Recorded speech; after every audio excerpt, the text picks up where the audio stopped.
hanyuma ndavye no hino usanga sinopapura mu siporo hose mugabo Imana turayemera tugire Kristo rero.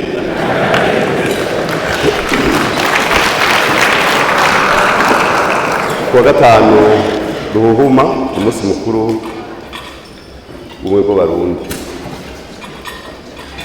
Je mvuye muri komine Butaganzwa nasanze napanze ibikorwa ku munsi mukuru.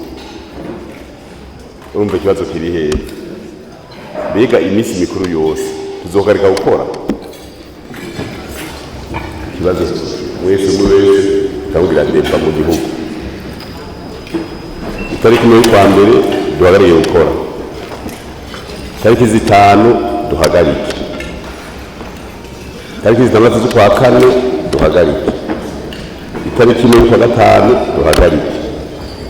Muri kwa gatanu bari umunsi mukuru hagati ya sasiyo na Pentekote uza mu minsi yo kazi. Kwa munani Ruheshi duhagarike basogokuru, kwa mbere Mukakaro duhagarike, kwa 15 Nyandagaro duhagarike, 13 Gitugutu duhagarike, 21 duhagarare. Abatagatifu bose duhagarika akazi.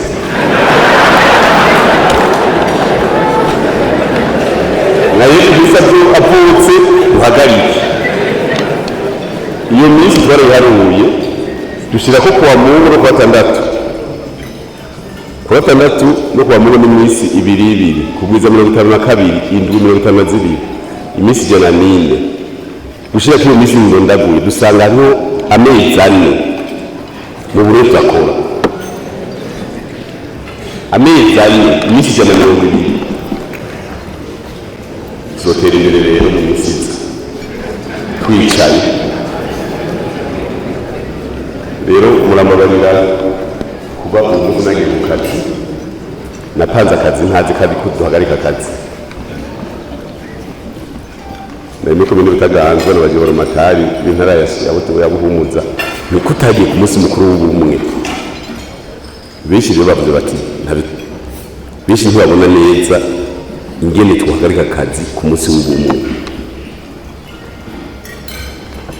Bayida bivuga hazobadero imisizi kuko nushobora guhagarika imisi 120 udakora